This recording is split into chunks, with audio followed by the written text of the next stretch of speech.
You've got gas. It's Erick Erickson here. It is my show, Coast to Coast. The phone number 877-97-ERIC, 877-973-7425. Greetings to the people. So if you go to erickericksonshow.com or ewerickson.com, you can listen to the live stream if you're not anywhere near your local station. And I just got curious the other day and was looking at the live stream data. I don't know who you are in Singapore who listens live to this program, because it's 9 p.m. at night there now, or roundabout. My goodness gracious. Thank you for listening in Singapore.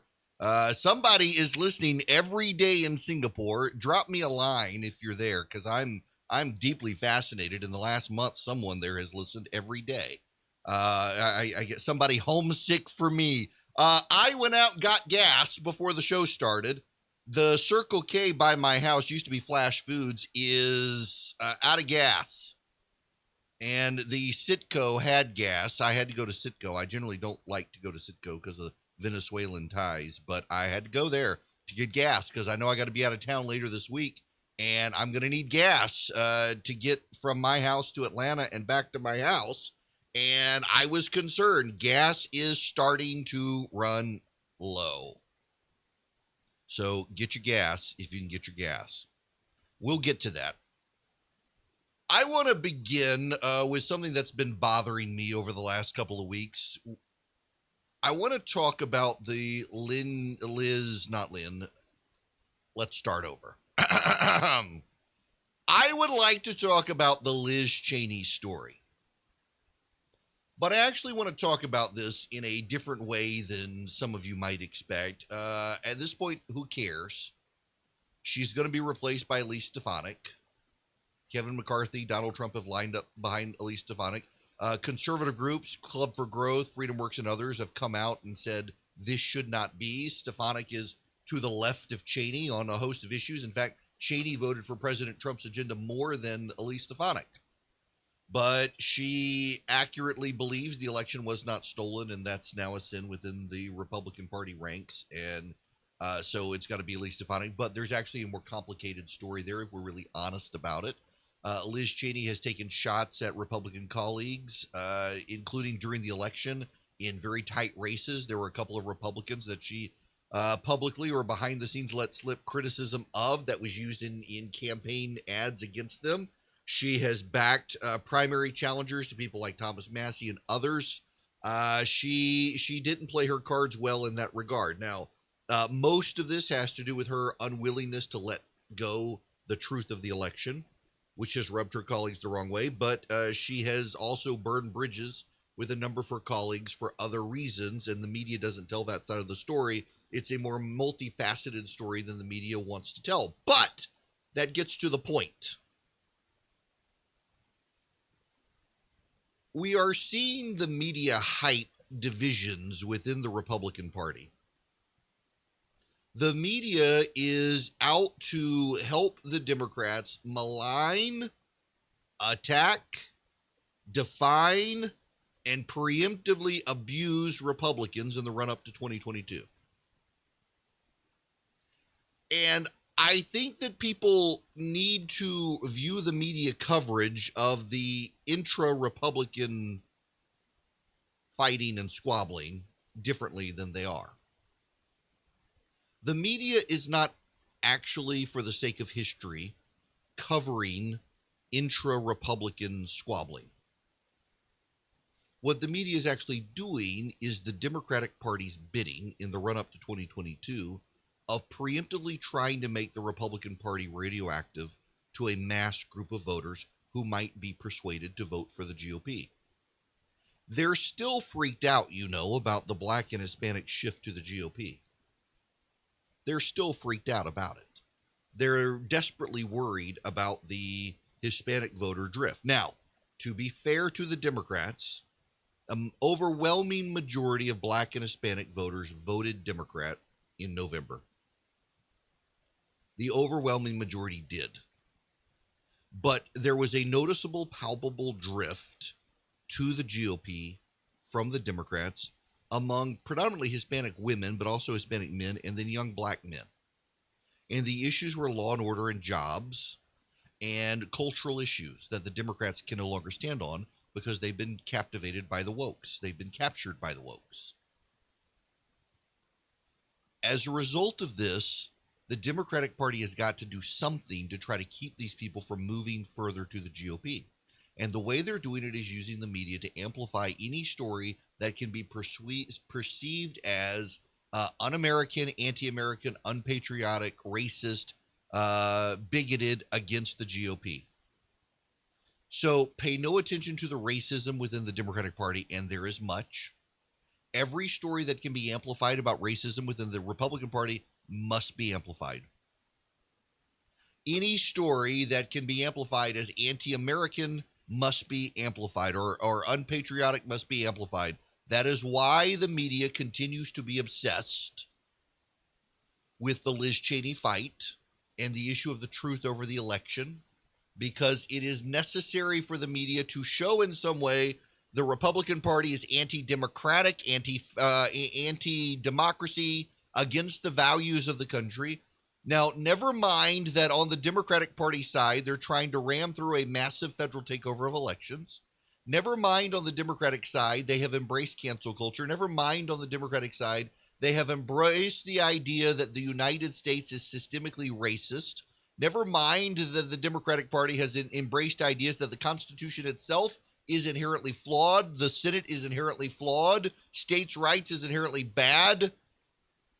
Pay no attention to that. The media does not want to cover that. In fact, most of the media agrees, and this gets to the larger issue here.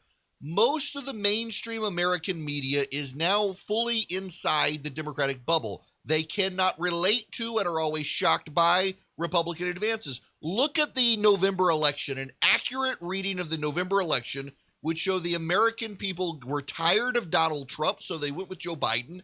Therefore, Joe Biden actually has no mandate. He just wasn't Trump. And the Democratic Party nearly lost the House of Representatives. There's a 7-seat margin now in the House of Representatives between the Republicans and the Democrats. Republicans were expected to lose state legislatures. They actually gained state legislatures. They were expected to lose governor's mansions. They actually gained governor's mansions. They were expected to lose seats in the House. They actually gained seats in the House. They were expected to hold on to the Senate, and they would have had Republicans themselves in Georgia not believed lies and thrown it away. And who helped amplify the lies? The media. November was not the sweeping mandate for Democrats that they would have you believe and the media would have you believe. The media has helped. And now they're peddling all of this polling showing Joe Biden has historic support. If you look at the pollsters who are being quoted as showing Joe Biden has historically high levels of support, to a pollster, they all got 2020 wrong. Why should we believe them now? And yet the media trots them out as proof that Joe Biden has not just a commanding support of the American public, but about half of Republicans support him. Does anyone know Republicans who massively support Joe Biden? Does anybody?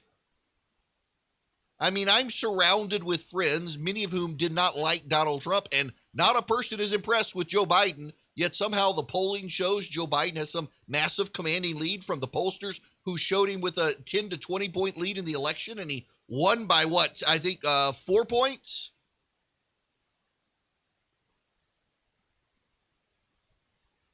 The media is trying to define the Republican Party in the run-up to 2022 because redistricting is coming. And they've got to shake loose support for the GOP. We're going to start hearing a lot about gerrymandering and how bad gerrymandering is. Now, keep in mind, the Democrats are going to engage in gerrymandering in Maryland and Illinois, in New York. Those 3 states, they're going to wipe out as many Republicans as possible. In Maryland and New York, it may be possible for them to eradicate all the Republicans. In fact, that's one of the old untold sides of the Cheney-Stefanik story here, is one of the arguments that McCarthy is making for putting Stefanik in power is to preserve at least one Republican in New York. He believes the Democrats will not get rid of Stefanik if she's in leadership for the GOP, knowing the odds are that the GOP is going to take back Congress next year. You put a Democrat or a Republican from New York in Republican leadership, knowing the odds are the Republicans take back the House next year. The Democrats in New York might not eradicate Elise Stefanik's seat when they eradicate all the other Republican seats in New York in redistricting. In Maryland, they're going to wipe out the GOP in redistricting. In Illinois, they're going to do the same. They may preserve Kinzinger, and that'll be it.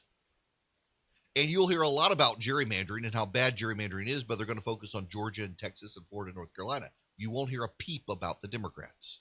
If you do, it'll be a passing reference.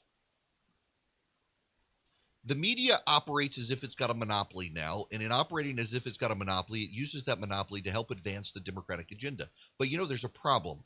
They've got Fox News, they've got Newsmax, they've got OAN, they've got talk radio, they've got websites. They don't have the monopoly they thought they had, which is why concurrent to advancing the Democratic agenda, the media is constantly engaged in shaming anyone else. Look at the obsession, the media obsession with Tucker Carlson.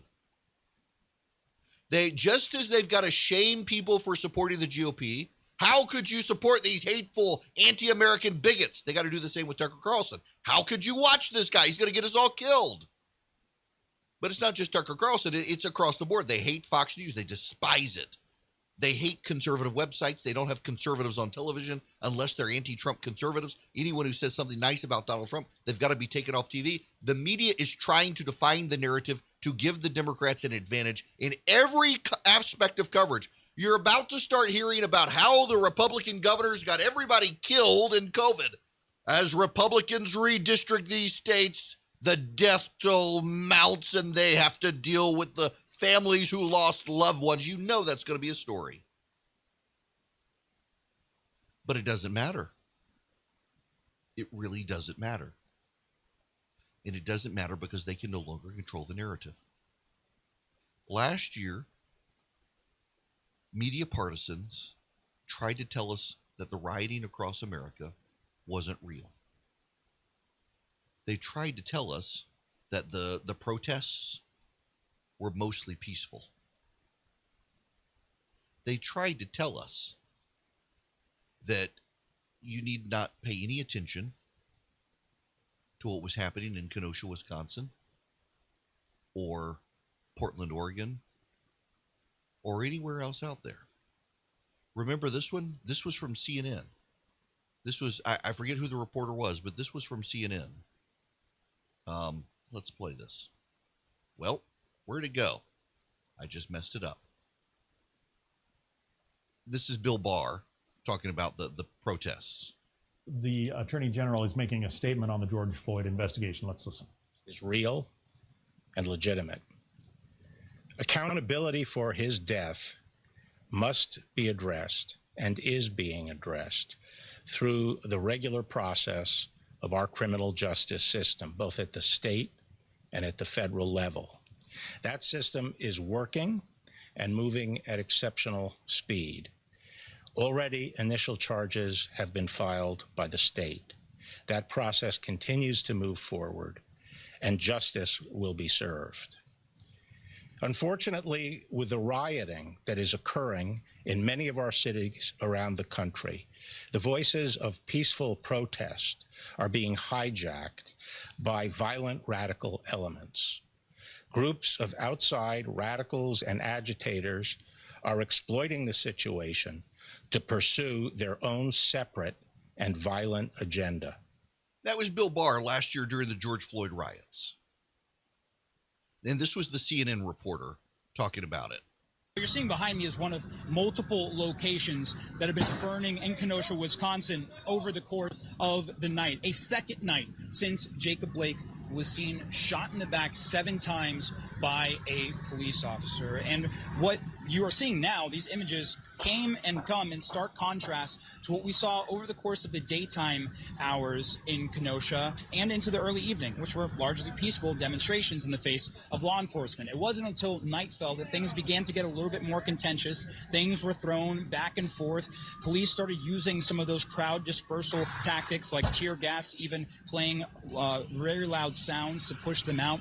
And then what you are seeing, the common theme that ties all of this together, is an expression of anger and frustration over what people feel like has become an all too familiar story playing out in places from across the country, not just here in Kenosha, Wisconsin. Fiery but mostly peaceful protests in Kenosha, Wisconsin. The media told us Antifa was no big deal. The media told us it wasn't organized. The media told us the protests were peaceful. The media told us that defund the police wasn't real, but we should defund the police. And on and on. They couldn't penetrate the message. And what do we have now? We're back to defunding the police. We're back to a crime wave. We've got a border crisis. We've got an economic meltdown happening. We've got schools that are still closed in blue states, with Democrats trying to blame Republicans for the schools being closed. We got people trying to find work, small businesses, minority-owned small businesses closing, and Democrats lecturing them that maybe you should pay more when taxpayer dollars are being used against them, weaponized against small businesses to force them to raise wages. The media can talk about the Republicans all they want, how bad they are. They can highlight Liz Cheney and Elise Stefanik. They can highlight Donald Trump. They can tie every Republican in America to Donald Trump. But they did that in 2022, and the Republicans did fairly well because the media no longer monopolizes the message, but the Democrats monopolize the media. You can follow Erick around social media at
It is Erick Erickson here. Delighted to have you with me. The phone number, if you'd like to be a part of the program, is 877-97-ERIC, 877-973-7425.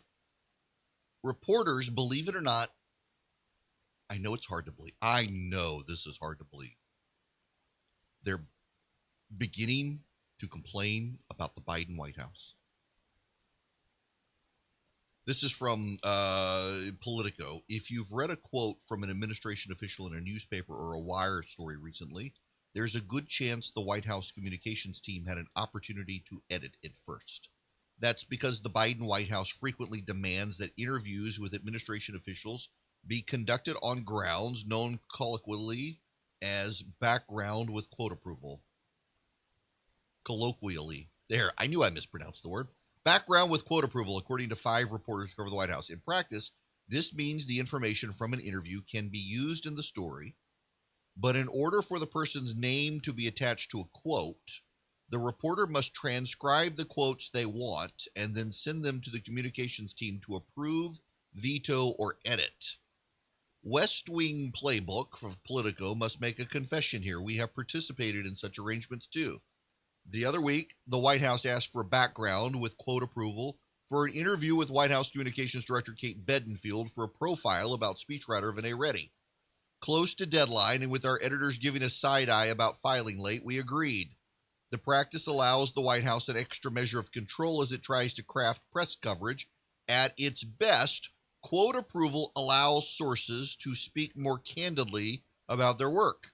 At its worst, it gives public officials a way to obfuscate or screen their own admissions and words. The Biden White House isn't the first to employ the practice. The Obama White House did it, and the Trump White House did it. But reporters say, wait, pay attention to this. Reporters say Trump's team did so less frequently than Biden's team, which also used the tactic during the campaign. And a number of current White House reporters have become increasingly frustrated by what they see as its abuse.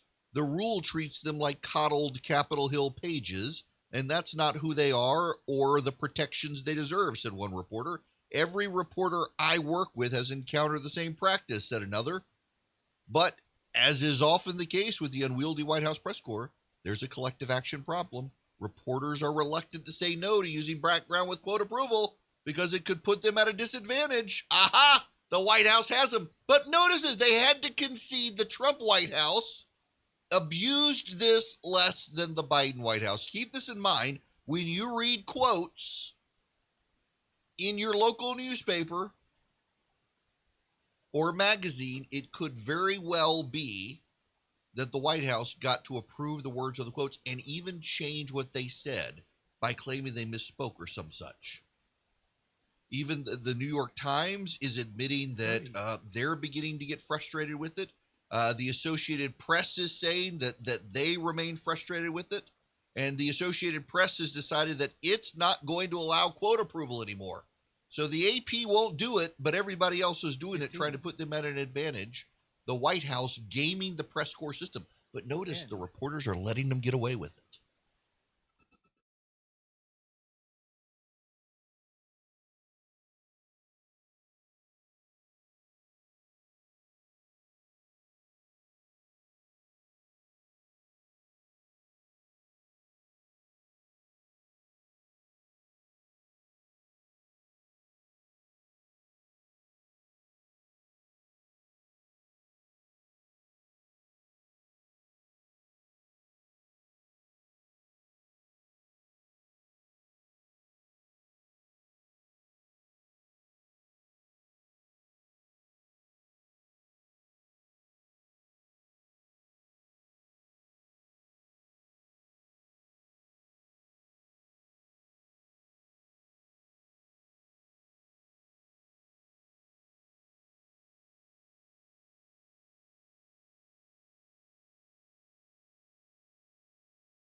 Hi there. It is Erick Erickson here. The phone number, if you want to be on the program, 877-97-ERIC, 877-973-7425. Glad to have you with me. Glad to have you chime in. Is there gas where you are?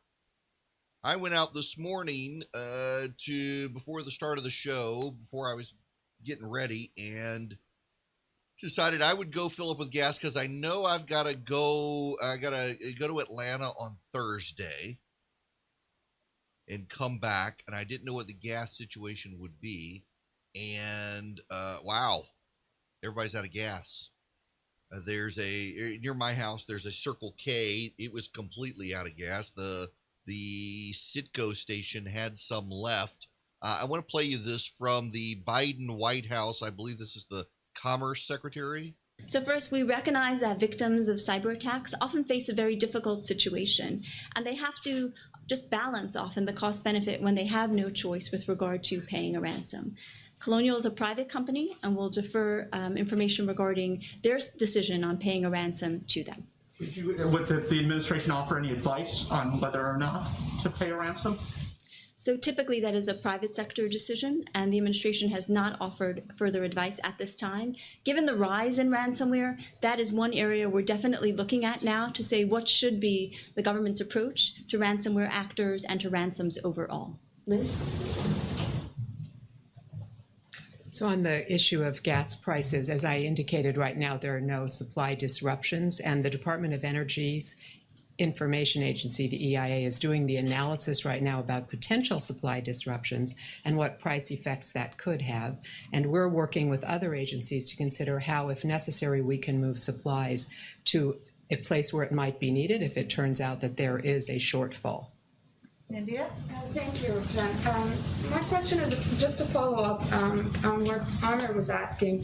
Has the White House broadly considered advice for companies who are victimized by, in such incidents going forward? Is there any advice that you're considering when it comes to paying ransom in the future? So that's a really good question. The first and most important advice is secure your systems. In this case, the ransomware that was used is a known variant. The FBI has investigated many cases of this in the past, as I noted, beginning in October.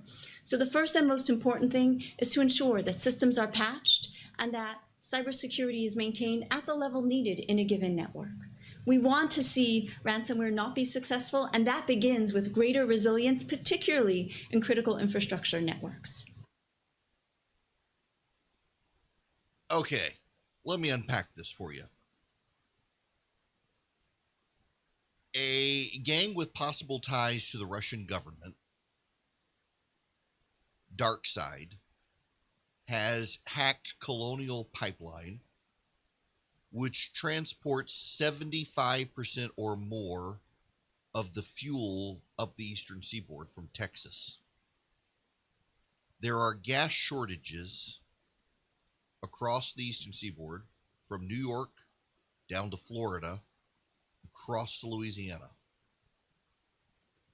Particularly hard hit is the southeast. Alabama, Georgia, South Carolina, North Carolina, Tennessee, North Florida. They're being hurt. In my neighborhood, one of two gas stations already out of gas. And the Biden administration, which believes daycare is infrastructure and teachers are infrastructure and condoms are infrastructure and oatmeal is infrastructure and dietary fiber is infrastructure and sex toys are infrastructure and everything else that they can possibly imagine in infrastructure, thinks that, this private company, that's a private sector decision as to whether or not they're going to deal with the infrastructure demands on the nation's fuel supply. Everything is infrastructure except the gas pipeline that is actual infrastructure. This is nuts. Yes, they are a private entity and they do need to deal with this, but a little help, please, from the government when this company handles 75% of the fuel transport. By the way, the federal government is shutting down pipelines now. And so now, just so you understand here, what the solution is to allow trucks, tanker trucks, to be filled with gas and on the interstate while the pipeline is shut down. They won't waive the Jones Act. The Jones Act it allows foreign ships to handle intra-American destinations. They won't get rid of the Jones Act. They won't waive it so that foreign supply vessels can go up and down the eastern seaboard delivering it. Nope. Absolutely not. Not going to do it. This is rather silly. And the result of this is that we're out of fuel. Gas prices are spiking in Georgia. Let me give you this from Georgia here. The Governor Brian Kemp signed an executive order suspending the state's gas tax through Saturday after the shutdown with Colonial Pipelines Network led to a rise in fuel prices. The Republican governor said his order will probably help level the price for a little while, though he urged Georgians to avoid a rush to the fuel pumps. State officials said it'll amount to about 20 cents a gallon. We feel like this is very temporary. You don't need to go out and fill out every 5-gallon tank you've got. Get what you need. Let everybody else get what they need. Get to work and do the things you need to do. The Alpharetta-based pipeline company turned off much of its system after a ransomware attack and said it plans to substantially restore its services by the end of the week. Colonial operates more than 5,500 miles of pipeline that supplies about 45% of the fuel consumed. Okay, so they say 45%. I had read 75% of the fuel transmission. Still, 45% is a lot. And the federal government's position is, private sector, let them deal with it. Here's Rick Perry, the former governor of Texas, also Donald Trump's energy secretary. Well, you got 45% of the gasoline that's going to the eastern part of the United States going through that pipeline. So it's, this is a national security issue. But, Sean, here's the really important thing for me from the standpoint of matter of fact, I'm pretty sure the Clinton administration, Bush administration, the Obama administration all worked to get America to be independent of other countries of oil and gas. And we did that under the Trump administration. We not only became independent, we became dominant. And this administration wants to take that away, stop building pipelines. Well, if there was ever a wake-up call of, hey, President Biden, maybe we should build more pipelines instead of shutting them down, this was it today with the Colonial Pipeline. This is insanity. This is insanity. We should be building more pipelines. Instead, the federal government has decided to block the building of more pipelines. I got to tell you, though, it's given the situation, it seems a little bit crazy to me that their position is that, well, it's a private sector business decision. We know that these gangs, particularly this gang, Darkside, has ties to the Russians. There's a larger point here, though. If there's a war, cold or otherwise, and this may be the precursor to it, we're going to see more of this, which is why it's incumbent on companies out there right now to really focus on their infrastructure and security. We got to get better at this. We have got to get better at this situation. The fact that these gangs are able to do this to major pipelines, to hospitals, although they say they won't do it to hospitals, it's only a matter of time. You had a hacker in Florida try to up the amount of chlorine in water to a fatal level. The fact that they can try this and are in large part successful highlights just how lazy we've gotten with infrastructure and security. We got to get better about this because it's going to cause major catastrophic events if we don't by doing this. In fact, China is upping its spending across the board to influence the United States, and it wouldn't surprise me if they got in on the act. This is from Axios. New foreign agent filings are finally filling in details of a massive Beijing propaganda operation that's fueled a 6-fold increase in disclosed Chinese foreign influence efforts in the United States. Propaganda is central to China fulfilling its geopolitical aspirations, and its efforts to sow discord and disinformation in the U.S. have very real consequences for American businesses political and social climates. According to the Center for Responsive Politics, Chinese foreign agent spending has skyrocketed from just over $10 million to nearly $64 million. Thanks largely to its stable of propaganda operations, China is now the top spender on foreign influence operations in the U.S. American laws designed to force disclosure of paid foreign influence are beginning to reveal the huge sums Beijing has dedicated to its efforts. You've got the China Daily, CGTN. Those are other outlets. You got Huawei. You got surveillance tech firm Hikvision. And on it goes. The media organ of Xinhua's U.S. arm, which is a news outlet, is owned by the Chinese government and run by senior Communist Party officials and widely seen as Beijing's mouthpiece. The Chinese are influenced. It makes you wonder about the wokes, doesn't it?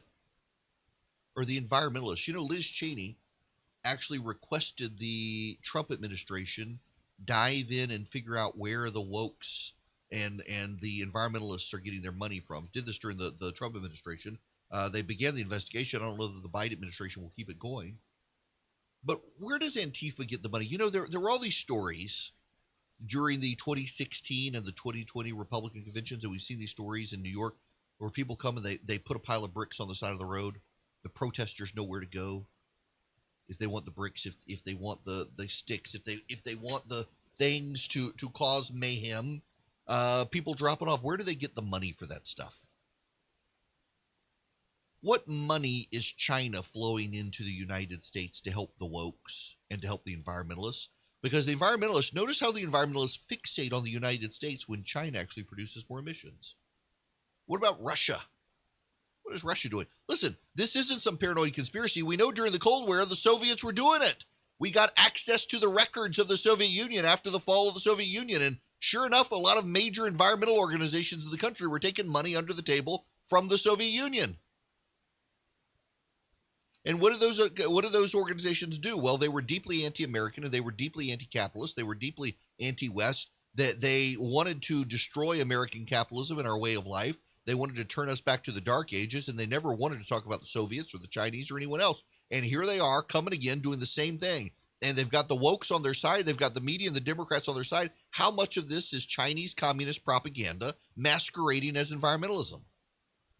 How much of wokeism and the rise of the anti-racist communist propaganda? Isn't it ironic that they want to talk about injustice in this country, that you've got Disney on board, your racial reparations and the like in this country? Wait until I'll read you the stuff about Disney and what they're doing at Disney, but Disney is perfectly willing to make money off the concentration camps of China while lecturing us in this country and telling their white employees they're racists. How much of it is a propaganda effort from China? Don't dismiss it, because that's what the Soviets did. The Soviets in the 80s, the 70s and 80s, that's what the Soviet Union was doing. We now know for certain a lot of the anti-nuclear protests were funded by the Soviets. The organizers were paid Soviet agents. Of course the Chinese are doing stuff like this. They're spending all this money in the United States. Where is it all going? Probably to college campuses. Confucius. You notice the Biden administration blocked the shutdown of the Confucius Institutes. Those are Chinese propaganda arms.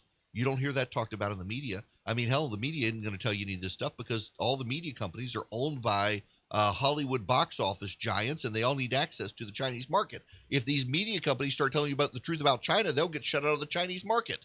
If the NBA were to speak up on Chinese human rights abuses, they'd get punished. Major League Baseball can boycott Georgia, but is making a mint in Hong Kong. The Chinese, the Russians, the Soviets believed that American capitalists could be turned against America with money. And to some degree, they were right. But also, the Chinese, I'm sure, have figured this out too. We should be careful. Want to be on the show? Call Eric now at 877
Hi there. It is Erick Erickson here. The phone number is 877-97-ERIC, 877-973-7425. Spring is finally here. My allergy shots, I got one yesterday. With the rain and the warmer weather, you got all the moisture coming. You got mold, mildew, fungus. Parts of your house sometimes smell musty this time of year. There's a good chance you could be getting mold or mildew. I found some in my bathroom yesterday from where a towel had been hanging against the wall, and it was damp. The Eden Pure Thunderstorm air purifiers guaranteed to kill and prevent the spread of mold, mildew, and fungus, including black mold. Let me say that again. This is important. The Eden Pure Thunderstorm air purifier is guaranteed to kill and prevent the spread of mold, mildew, and fungus, including black mold. And it works. And right now, you can get 3 of them and save $200. You go to EdenPureDeals.com, Eden like the Garden of Eden, EdenPureDeals.com. You put Erick, E-R-I-C-K, in the search bar, at checkout. Use that as a discount at checkout, Erick, and you'll save $200. Now, they're going to cost $187. You'll get 3 Eden Pure Thunderstorms. They are portable air purifiers without filters to replace. They will take care of the mold, the mildew, and the fungus that grows in the wet season. Here in the spring, in the South in particular, wherever you are in the nation, they help. So EdenPureDeals.com, when you check out, use Erick as your code. You will save $200 on these, and they do work. They absolutely work. We've got them in our house. I'll tell you what else they're great for. Is if you are fish frying or cooking in the kitchen, and it smells like the other day I made curry. Oh, I needed it. I grew up in Dubai. I love curry, but my wife doesn't like the smell. The Eden Pure Thunderstorm takes care of the odor. So go to EdenPureDeals.com today. Get your Eden Pure Thunderstorm. You can get 3 of them for $187. You're saving $200. All right, let us go to the phones. Sean is calling. You're up first today. Sean, welcome. Hey, Eric. I enjoy your show. I listen to it about every day. So, and anyway, great show. Thank you. My question about it is the conspiracy you talked about, sort of conspiracy, probably true, about Russia and China doing this to America. It's kind of like warfare. I wanted to get your opinion on what you think about how they possibly could have done the same for the Trump campaign. All the block out of the media about Hunter Biden. They absolutely could have. They had. Yeah, they took. Listen, I think a lot of the Hunter Biden stuff was actually the American media was so desperate to get rid of Donald Trump. They didn't care whether it was true or not. Turns out it was true. And that was the American media. Now, I got to tell you, I think there are members of the American media that are deeply sympathetic, more so to China these days than Russia. I really genuinely believe there are members of the American media who have so internalized woke culture. They believe America is systemically racist. They believe America is bad. They believe the Constitution is illegitimate. They look at China and they're like, it's not so bad there. Pay no attention to the authoritarian hand. I mean, look, the Chinese media pays great in Washington, D.C. You want to get a job as a Chinese propaganda agent in Russia, or even Russia Today. You want to go work for Russia Today in Washington? They're going to pay you a lot of money to do it from Vladimir Putin. So why not? Yeah, I absolutely think there are people in the United States of America who have become increasingly hostile to the United States. It's no different than it was during the Cold War with the Russians. No different at all. This time, though, it's mostly Chinese money. And that's something that we fail to appreciate. The propaganda and the like that we fail to appreciate is unfortunate. Look at what's happening with Disney right now. And we'll get into a little of this when we come back. Christopher Rufo, who was on the show a while back, had this. The Walt Disney Corporation famously bills its amusement parks as the happiest place on earth. But inside the company's headquarters, a conflict is brewing. In the past year, Disney executives have elevated the ideology of critical race theory into a new corporate dogma and bombarded employees with training on systemic racism, white privilege, white fragility, white saviors, and launched racially segregated affinity groups at the company's headquarters. I've obtained a trove of whistleblower documents related to Disney's diversity and inclusion program called Reimagine Tomorrow, which paints a disturbing picture of the company's embrace of racial politics. Although the intention of the program might be noble, multiple Disney employees who requested anonymity out of fear of reprisals told me that the Reimagine Tomorrow program has become deeply politicized and engulfed parts of the company in racial conflict. The core of Disney's racial program is a series of training modules on anti-racism. In one module called Allyship for Race Consciousness, the company tells employees they must take ownership of educating themselves about structural anti-black racism. And they should not rely on their black colleagues to educate them because it is emotionally taxing. If the Chinese wanted to destroy American Fortune 500 companies, there's no better way than inserting this nonsense within these companies. And it is happening across the board with diversity, equity, and inclusion czars and businesses.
Hello and welcome. It is Erick Erickson here. I sure am glad to have you with me. The phone number is 877-97-ERIC, 877-973-7425.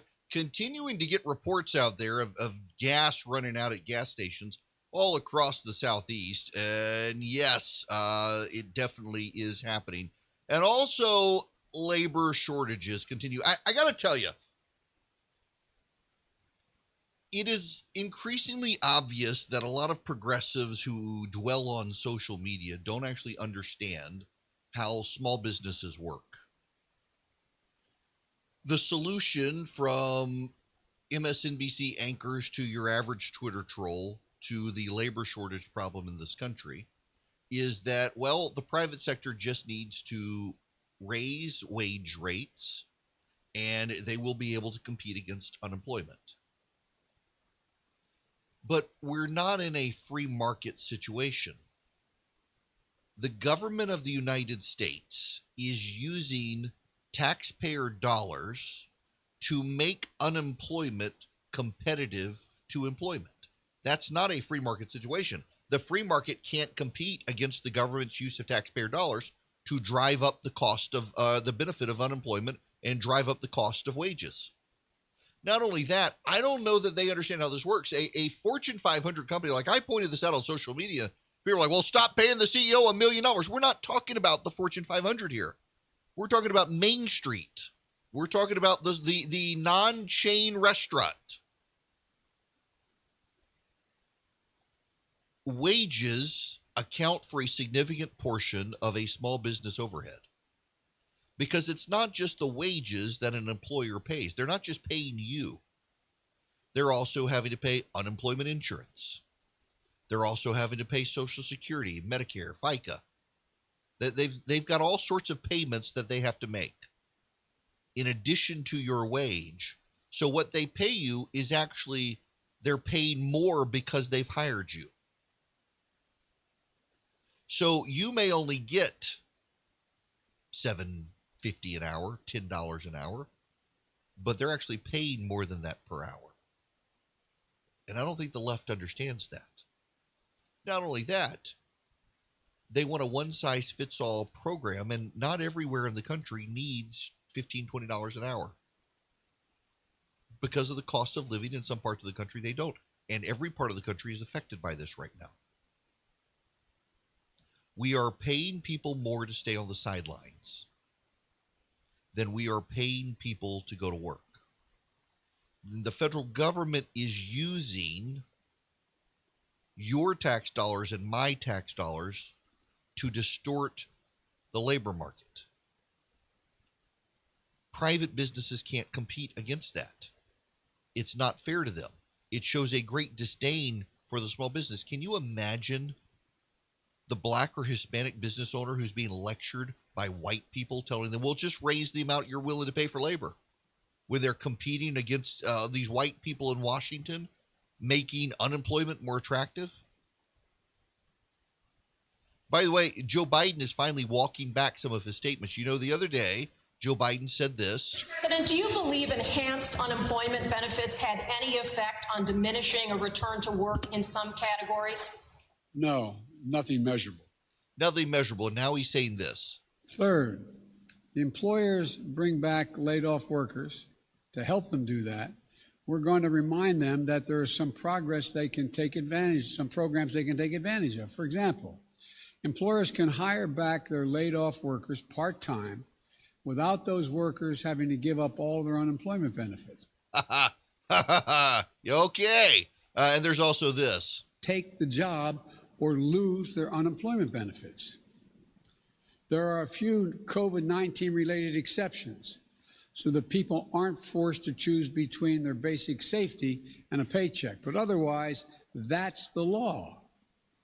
I know there's been a lot of discussion since Friday's report, that people are being paid to stay home rather than go to work. Well, we don't see much evidence of that. That is a major factor. We don't see that. Look, it's easy to say, the line has been, because of the generous unemployment benefits, that it's a major factor in labor shortages. Americans want to work. Americans want to work. As my dad used to say, a job's about a lot more than a paycheck. It's about your dignity, your place in the community, being able to look your kid in the eye and say everything's going to be okay. Now, I know Joe Biden says that, but notice what he's also saying. He's trying to say two things at once, that it's not impacting people. The unemployment rate or the unemployment benefit isn't impacting jobs, but also if you get offered a job, you've got to take it with few exceptions. What the Biden administration is doing with this unemployment situation is very much like what they're doing with the border. They're saying there's no problem there, but then they're also acknowledging that they've got to do something to fix a problem that they refuse to acknowledge, which is just breeding cynicism about the way the White House is operating. Here's from the Wall Street Journal. The number of available jobs grew in April as the pace of hiring slowed, pointing to a widening gap between employers' unfilled positions and available workers. Job postings at the end of April were 24% higher than February 2020's pre-pandemic level, according to job search site Indeed.com. Openings at the end of March were 16% above pre-pandemic levels, Indeed added. The growth in available jobs came as hiring cooled to a seasonally adjusted 266,000 in April from a gain of 770,000 the prior month, according to the Labor Department. Employers are looking to hire, but temporary factors are making people a little hesitant to take a job. The growing number of available jobs shows how difficult it is turning openings into hires. Many economists say a number of factors, including expanded unemployment benefits, are keeping workers from taking jobs. Also, lack of childcare because schools are closed and risk of contracting COVID, which is going down. Mississippi is joining South Carolina, Florida, and Montana in scrapping the federal unemployment benefit. Governor Tate Reeves says unemployed Mississippians will no longer be eligible for the $300 per week in federal COVID-19 unemployment benefits. It has become clear to me that we cannot have full economic recovery until we get the thousands of available jobs in our state filled. Since last week, governors in Montana, South Carolina, Arkansas, and Alabama have announced the end to it. Ron DeSantis in Florida is also going to do it, and now Mississippi joins them, and now even Georgia is considering it. Governor Brian Kemp in Georgia says he's open to the possibility of slashing jobless benefits in Georgia, putting the state in line to join others canceling the extra $300 a week in weekly payments that millions of Americans receive on top of their unemployment checks. The governor and Labor Commissioner Mark Butler met on Monday and agreed changes are needed in order to support employers who continue to see worker shortages, according to a spokeswoman. She added that the final decision on timing and other specifics would be announced soon. Growing movement among these states to do it. Business leaders are also sounding the alarm. More than a dozen groups that advocate for Georgia's businesses called on officials to end the subsidy. The Georgia Chamber of Commerce, the Georgia Farm Bureau, and the Georgia Association of Manufacturers said it's got to go. In an op-ed circulated Monday, the business groups said that many companies have raised wages and offered incentives, flexibility, and benefits, but are still struggling to find workers. And then the New York Times has this. Dogfish Head Craft Brewery is struggling to hire manufacturing workers for its beer factory and staff members for its restaurant in Rehoboth Beach, Delaware. A shortage that has grown so acute, the company has cut dining room hours and is now offering vintage cases of its 120-minute India Pale Ale as a signing bonus to new hires. The company is using its hefty social media presence to get the bat signal out and entice beverage-loving adults to join the team. Sam Calagnion, the company's founder, said on a steamy afternoon this month at Dogfish's Brew Pub, which was already doing brisk business ahead of vacation season. Yet as they race to hire before an expected summertime economic boom, employers are voicing a complaint that has echoed all the way to the White House. They can't find enough workers to fill their open positions and meet rising customer demand. Some blame expanded unemployment benefits. President Biden says there's no evidence that the benefit is doing it, but now even the Biden administration is starting to consider maybe it's got to end it earlier than September. Barry Loudermilk, a congressman from Georgia, has announced he is going to offer up legislation to shut down the unemployment benefit. Barry Loudermilk believes that it is probably time to go and get rid of it. And all of them are expressing a lot of frustration is that they can't compete with the government, who is paying people more to stay at home and not work than they can afford to actually pay them to come and work. And they're starting to see this even not just in their own businesses, but look at the lumber prices, 200% higher than they were a year ago. And a lot of that is because there's a shortage of employees from the sawmills to the distribution centers to the truck drivers, all the way to, Lowe's just announced they were hiring 1,000 people in the Atlanta area just over the weekend. Mm-hmm. So we're starting to see a supply chain issue. And a lot of it is because people are just staying at home because the government's paying them to stay at home. One more from Barry Loudermilk, Congressman from Georgia. Once you start a big spending government program, it's almost impossible to stop it, no matter how bad it is. But I hope that there'll be enough pressure from the people back home. And look, I'm getting it even from employees who are frustrated because they're working 12, and some of the construction industry are working 16 hours a day. Yep. Yeah, I'm hearing this from employers all over the place. They can't get previous employees to even come back to work because of the benefit. And the left is in denial. They're willfully saying this isn't so. And they're willfully saying, well, these people, they just need to raise wages. Well, you can't compete against the federal government using taxpayer dollars to distort the market. Jim, you're going to be the next scholar. Welcome to the program, Jim. Oh, right for what's been griping me here. Are there any studies that actually can show that people are opting for unemployment instead of employment? This morning on a, shall we say, partially government-sponsored radio network said that why, this Washington Post report said, why, there are no studies for it. They're just anecdotes, and they were both guffawing of each other. I'm like, normally they're better than this, but I don't want to smack these people. Can you give me some studies? Yeah. Let's just say, let's see, research. Where is this academic research from the University of Pennsylvania and the Federal Reserve found that for every 10% increase in the jobless benefit a person received corresponded to a 3% decline in the number of jobs applied for. That's from the Federal Reserve. Also, the University of Chicago Harris School, Peter Gannon with 5 co-authors found a decrease in inclination to search for jobs corresponding to the $600 a week supplement. The goal of the government should be to get everyone back to work as soon as possible while continuing to provide economic support for workers who have not gone back to work yet, said the study's author.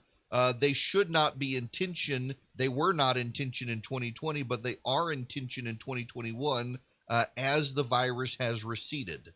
Arindrajit Dubey, an economist at the University of Massachusetts Amherst, has also studied the impact of the benefit and is skeptical that the lure of jobless benefits is the primary explanation.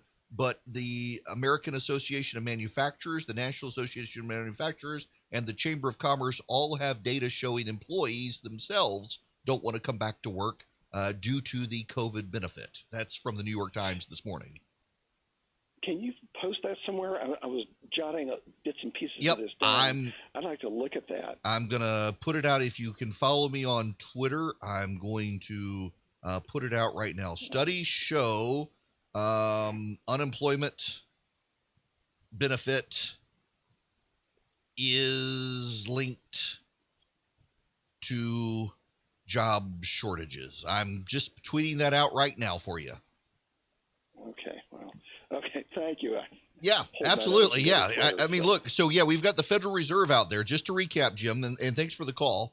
And by the way, y'all can call 877-973-7425. Just to recap, the Federal Reserve has done a study now with the University of Pennsylvania that there, for every 10% increase in jobless benefits, there's a 3% decline in the number of jobs applied for.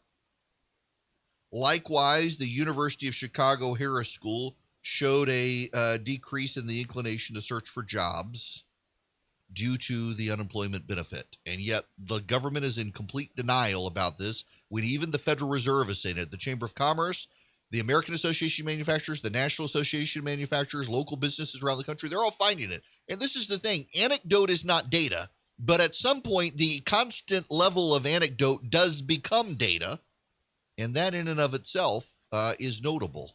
You can follow Erick around social media.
Hello there. It is Erick Erickson here. The phone number is 877-97 Eric 877-973-7425. Well, the Senate Democrats are plowing ahead with their election reform bill.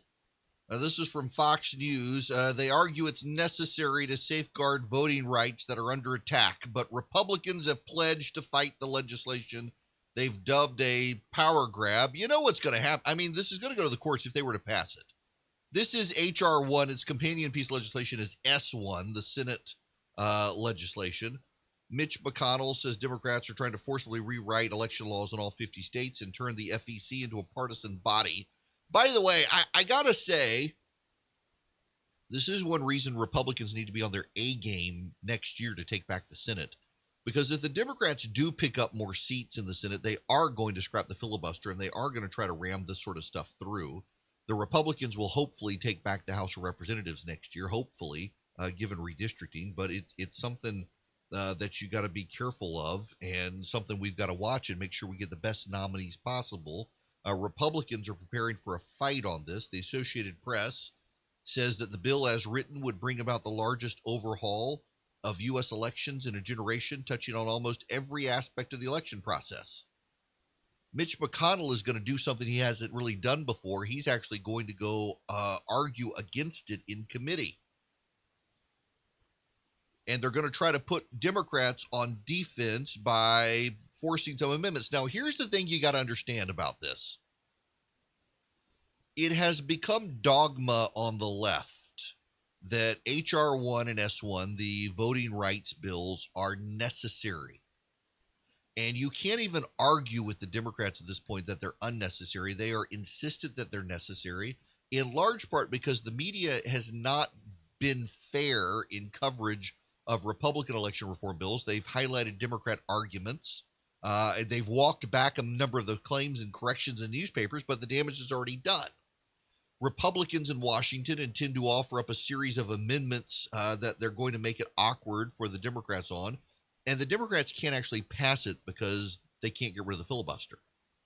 Since they can't get rid of the filibuster, they can't pass the election legislation, but it doesn't matter for them. It's dogma to them that it must be passed, and the progressives out there won't allow the Democrats to not pass it. That's one of the angles here that even the media only hints at. In the United States Senate, there are at least a dozen Democratic senators with serious issues about the legislation. They don't speak publicly. They allow Joe Manchin to speak for them because they know Joe Manchin is safe in his state of West Virginia. They themselves are not necessarily safe from progressives in primaries. So they don't want it. They don't like that Chuck Schumer is advancing it, but they also know that if they don't advance it, the progressives are going to burn their house down. And the result of progressives wanting to burn their house down is going to be just a terrible bloodbath come next election day if they aren't willing to proceed. There are all sorts of problems here for the Democrats, and they don't want to recognize it. They don't want to bring it up. They, for some reason or another, have decided that it's anathema to have any reasonable discussion about the election legislation. It's not going to go anywhere, though. This is the dirty little secret. As the media elevates these things, you got the filibuster. The Democrats aren't going to kill the filibuster. So they're going through a dog and pony show to placate the left. Mitch McConnell is going to go after them and make them highlight some pretty extreme examples within the law and force appeals on it. And the appeals or the amendments are going to alienate progressives against the Democrats. And if the Democrats don't vote for them, the rest of the country is going to come after them. They're in a no-win situation thanks to Schumer.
there, it is Erick Erickson here. It is 35 after the hour. The phone number is 877-97-ERIC, 877-973-7425. Delighted to have you with me today. All right, I gotta tell you before we go any further. Spring is upon us. Memorial Day is coming up in a few weeks. Man, I am ready for Memorial Day weekend. And what are you going to do? You're going to be outside. You're going to be grilling. Omaha Steaks has a good deal for you.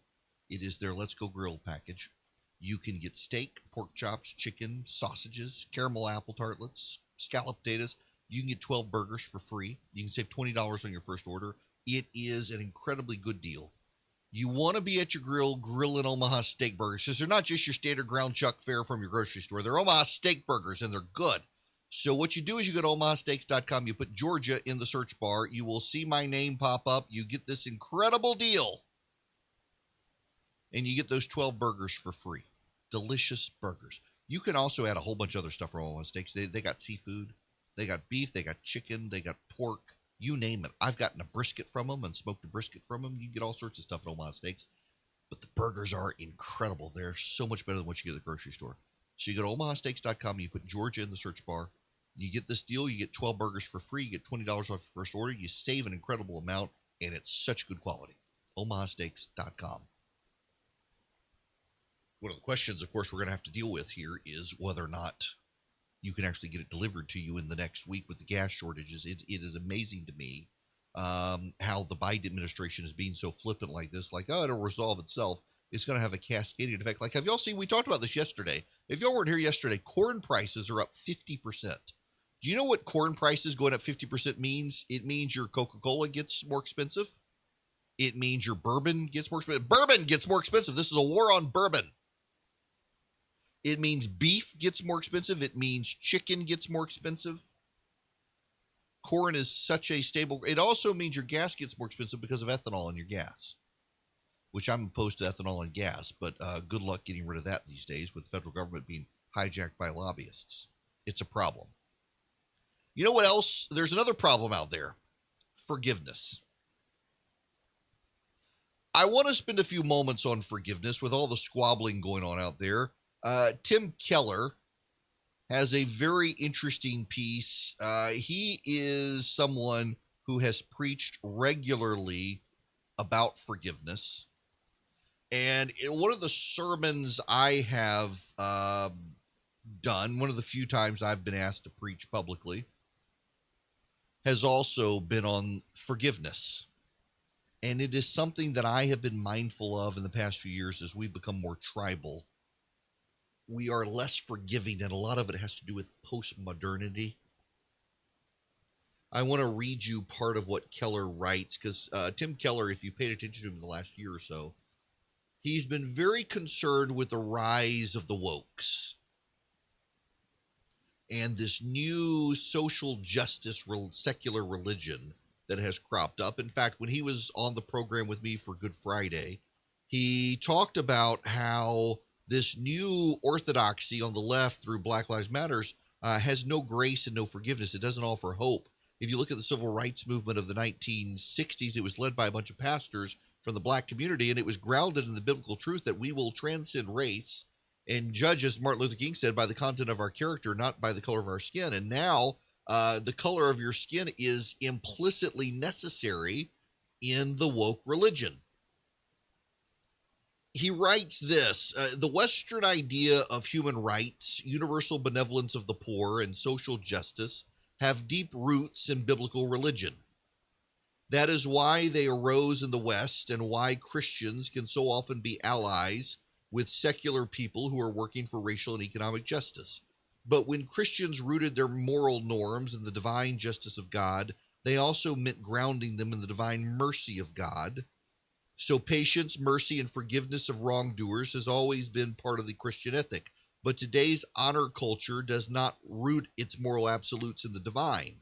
Some, such as Samuel Moyne, admit that secular progressive values have historically Christian roots, but argue we now see them as self-evident and in need of no connection to religious doctrine. In other words, we no longer ground our values in the sacred. We simply treat the values themselves as sacred. But this leads to 3 bad outcomes, at least. The first is the arbitrariness of the values.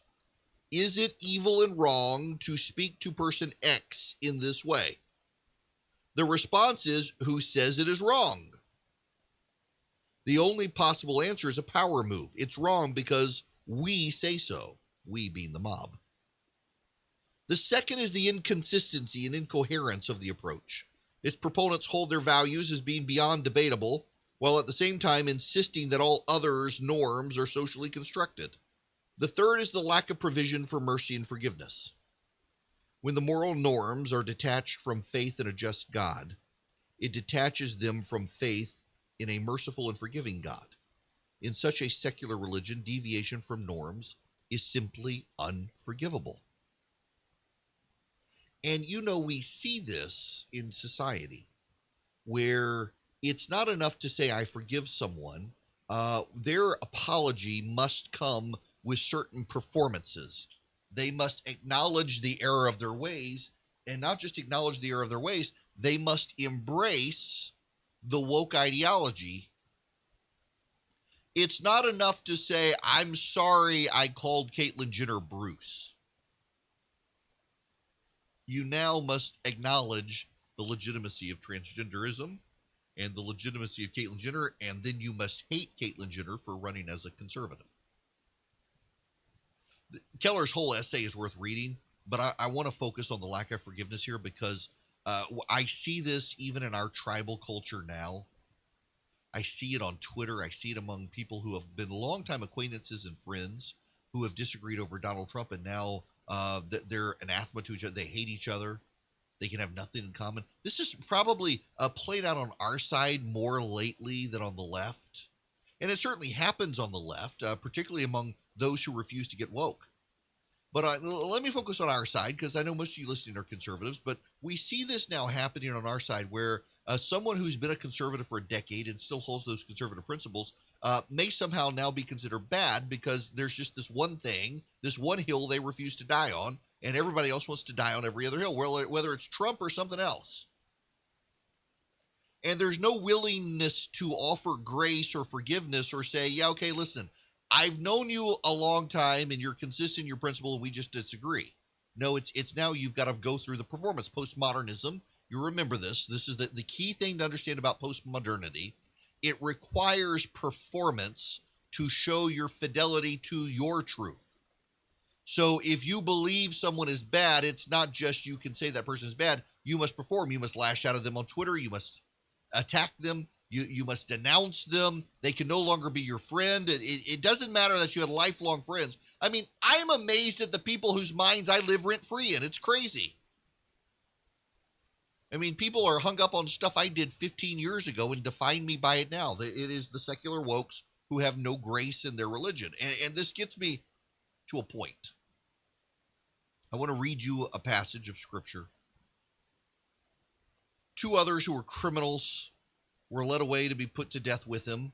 And when they came to the place that is called the skull, Golgotha, there they crucified him and the criminals, one on his right, one on his left. And Jesus said, Father, forgive them, for they know not what they do. So now let me take those of you who are conservatives and let me talk to those of you who consider yourself a person of faith, which I venture to say is probably 90% of you. In some way or another, you consider yourself a person of faith. If you're unable to forgive someone for anything, and now let's step back from politics for a minute. A friend betrayed your trust. Someone abused you. Someone stole from you. Someone slandered your family. You were taken advantage of by someone you trust and you just can't let it go. They live rent-free in your head. It enrages you every time you think about them. I know people who will hold a grudge for their life, a snapping turtle, Even thunder won't let it go. I know people who get enraged about things that happened to them years ago. And a lot of that, most times, has to do with forgiveness. And they will say, well, I have forgiven, but if it makes them that mad so often, have they really? The bottom line is this, and it's the hard truth, that if you're saying you can't forgive, so if you can't let it go, if you can't forgive, what you're saying is what happened to you is worse than what happened to Christ. Is the slight, the insult, the theft, the abuse, the betrayal, is it worse than what happened to him? Really? Let's roll the tape, review the record. Beaten so badly with whips that had pieces of bone and metal in them that it cut into him and you could see his actual bones, his rib cage. Bleeding. A crown of thorns placed on his head, shoved down hard to cut into his scalp so he bleeds. Made to carry a cross. Someone had to help him because he was too weak from the beatings. And by the way, it was 2 different beatings. Nailed to that cross. Lifted. Died, a spear shoved into his side. Is what happened to you worse than that? And all the feeling of all the sins of the world, past, present, and future, piled on top of him. The feeling of that betrayal of you piled on top of him. He felt it too. So is what happened to you worse than what happened to him? If it is, then okay, maybe you don't have to forgive. But if it wasn't, well, then okay, you got to forgive. Because he, having had the world's sins piled on top of him, having been beaten, tortured, abused, nailed to a cross, crucified, died. As he's dying, he says, Father, forgive them. He forgave in that state. Can you not forgive what happened to you? And this is my frustration. Now, let's pull it back out to political Twitter. The number of people who, because of their tribal sense of loyalty now, have no level of forgiveness for people seeing things differently from them. And I'm not talking left versus right. I'm talking right on right aggravations at this moment. It is a level of frustration that I have now, and I'm not even talking about myself. I see it on Twitter among people who have long gotten along just fine, and suddenly they're bitter enemies because they clashed over Donald Trump, or they clashed over Section 230 of the Communications Decency Act, or what have you. They find themselves on opposite sides of an issue, and now because we're in this age where performance is all that matters, they must both do like the Bird of Paradise dance in the Planet Earth series. And they've got to dance and show their disdain for the other because they disagree on a sentence in a piece of legislation, or they disagree on a politician. This is where we've come as a society, and I think we're worse off because of it.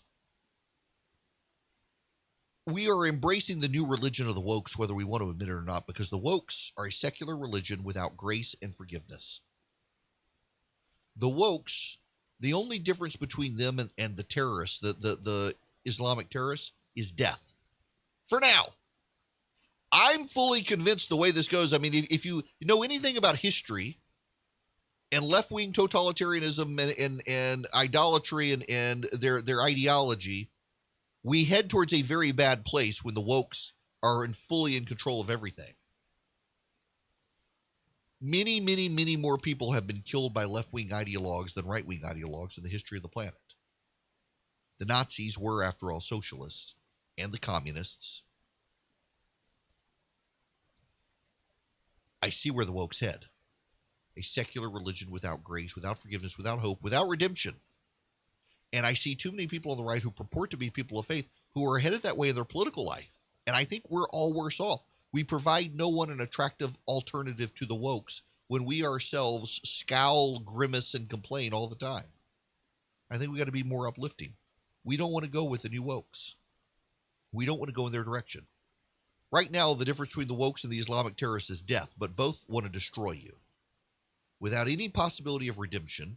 And I just think if conservatives want to be the dominant player in politics and in shaping culture of this country, we've got to offer a path of redemption. And part of that begins with our acknowledgement that we need to offer forgiveness and grace to our ideological opponents, even when they don't offer it to us. Why? Because we're not them. News and in-depth analysis from Erick.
I got a question.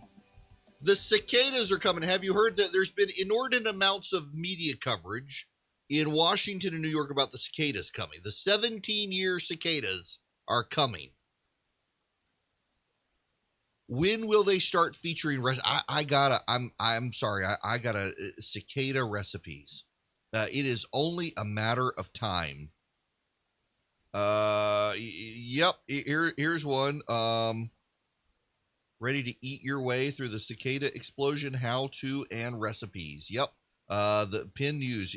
I've noticed, I mentioned this yesterday, people didn't believe me.